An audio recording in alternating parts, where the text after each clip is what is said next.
Friends, my name is Sarika and welcome to my channel Sarika tutorials.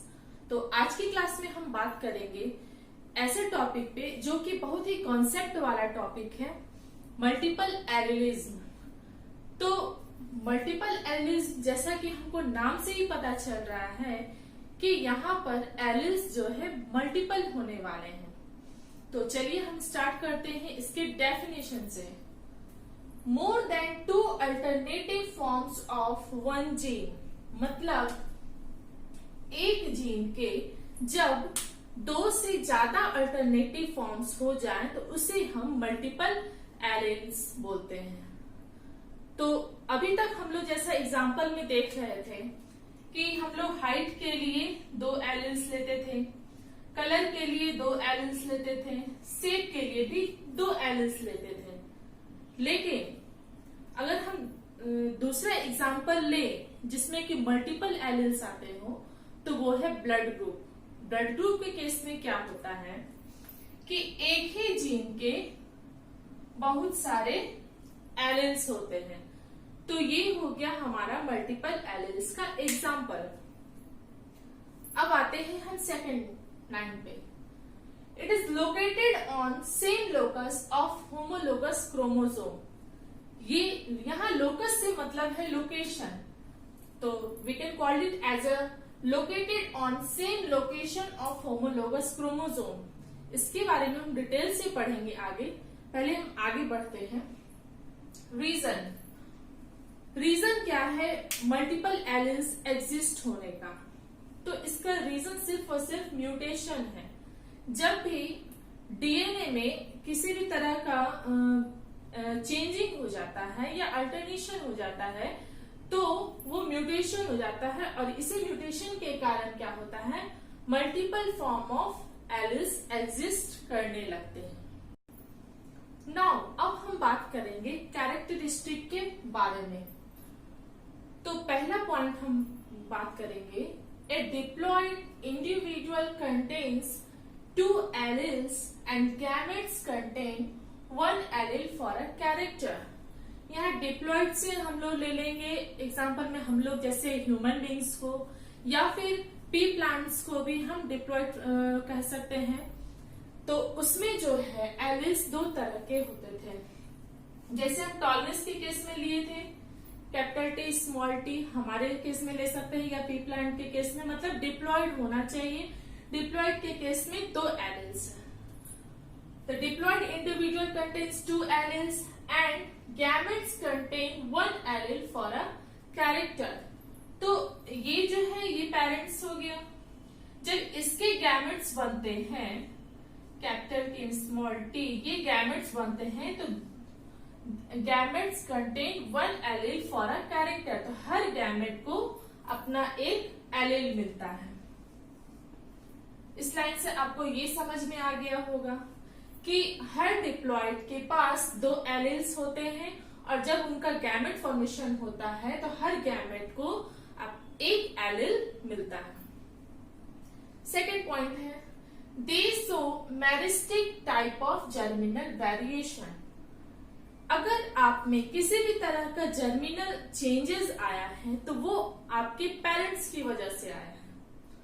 अगर हम में किसी तरह का चेंजिंग आया है, हमारे जर्मिनल सेल्स में किसी भी तरह का चेंजिंग आया है, तो वो हमारे पेरेंट्स से हम में आया, और हमसे हमारे बच्चों में वो चेंजिंग ट्रांसफर होगा।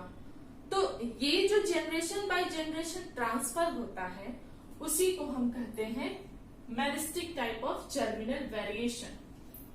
एक बार फिर से समझिए कि जो भी जर्मिनल सेल्स में जो चेंजिंग आती है हम लोग में, वो हमारे पेरेंट्स से आती है और हमारे बच्चों में हमसे जाती है। तो ये जो ट्रांसफर होता है जनरेशन बाय जनरेशन कैरेक्टर का या जर्मिनल सेल्स का, इसी को हम कहते हैं मेरिस्टिक टाइप। तो फर्स्ट पॉइंट भी क्लियर है, सेकेंड पॉइंट भी क्लियर है। एक बार मैं फिर से रिकैप कर देती हूँ। A diploid individual contain 2 alleles. A diploid individual contain 2 alleles. For example, pea plant or we human beings, 2 alleles होते हैं उसमें, and gametes contain 1 allele for a character। और हर गैमेट के पास अपना एक एलिल्स होता है कैरेक्टर का। दे show meristic type of germinal variation, ये मेरिस्टिक टाइप का जर्मिनल वेरिएशन शो करते हैं। मतलब एक जो कैरेक्टर होता है वो एक जनरेशन से दूसरे जनरेशन में ट्रांसफर होता है, उसे हम मेरिस्टिक टाइप जनरेशन बोलते हैं। अब हम बात करेंगे थर्ड पॉइंट्स के बारे में। ये पूरा पॉइंट्स काफी इंपॉर्टेंट है, इसलिए आप इसे बहुत अच्छे से समझने की कोशिश करें। थर्ड नंबर पॉइंट्स है all multiple alleles occur on same gene locus of same और होमोलोगस क्रोमोसोम। तो इसको समझने से पहले आप ये समझिए कि होमोलोगस क्रोमोसोम्स का मतलब क्या होता है। ये जो दो क्रोमैटिड्स हैं, ये एक हमारी फादर की तरफ से आया है और इसे हम मान लेंगे कि ये एक मदर की तरफ से है। तो जब ये रेप्लिकेट होते हैं तो ये होमोलोगस क्रोमोसोम बनाते हैं और इनका ये दोनों क्रोमैटिड सिस्टर क्रोमैटिड्स कहलाता है। तो आप समझ गए होमोलोगस क्रोमोसोम क्या है। अब जानिए इस डेफिनेशन से all multiple alleles occur on same gene locus. तो ये दो तरह के हमने क्रोमोसोम को लिया है। ये हो गया, मान ले ए है और ये बी। तो ए का जो एलिल्स है वो दोनों जो जिस तरह से लोकेटेड है उसको हम देखेंगे। कहा जा रहा है multiple alleles occur on same gene. Same gene पर ये दोनों मल्टीपल एलिल्स जो हैं वो प्रेजेंट हैं। कहा? सेम जीन लोकस पर। तो यहां से यहां तक का इनका डिस्टेंस देखिए और यहां से यहां तक का इनका डिस्टेंस देखिए। तो दोनों का लोकेशन जो है सेम है। बी के केस में भी आप देख सकते हैं कि जो दो एलिल्स हैं उनका डिस्टेंस यहां से यहां तक का सेम है, यहां से यहां तक का सेम है। तो all multiple alleles occur on same gene locus of same और होमोलोगस क्रोमोसोम। जो होमोलोगस क्रोमोसोम है उनके जीन का जो एलिल्स है वो सेम लोकेशन पे ही प्रेजेंट होते हैं। अगर आप इस चीज को और अच्छी तरीके से समझना चाहते हैं तो हम एग्जांपल लेंगे ब्लड ग्रुप का। आई जो है ब्लड ग्रुप को डिसाइड करने वाला जीन होता है आई, और एलिल्स जो होते हैं वो डिसाइड करता है ब्लड ग्रुप को कि ये ब्लड ग्रुप किस टाइप का है। तो इसके एलिल्स हो सकते हैं ए तरह के, बी, ओ और ए बी। तो ये जीन हुआ और इसके ये एलिल्स हुए। इससे हम डिसाइड कर पाते हैं कि किसका ब्लड ग्रुप क्या है।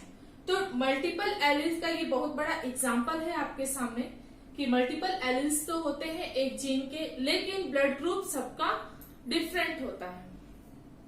आप अपने घर में भी पूछ कर देख सकते हैं, पेरेंट्स में डिफरेंस होते हैं ब्लड ग्रुप में, भाई बहन में होते हैं डिफरेंस।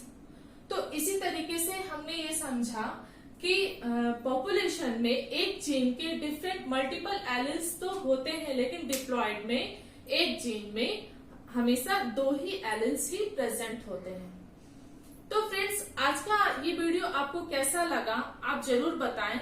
अगर कोई भी क्वेरीज हो तो आप कमेंट बॉक्स में कमेंट भी कर सकते हैं।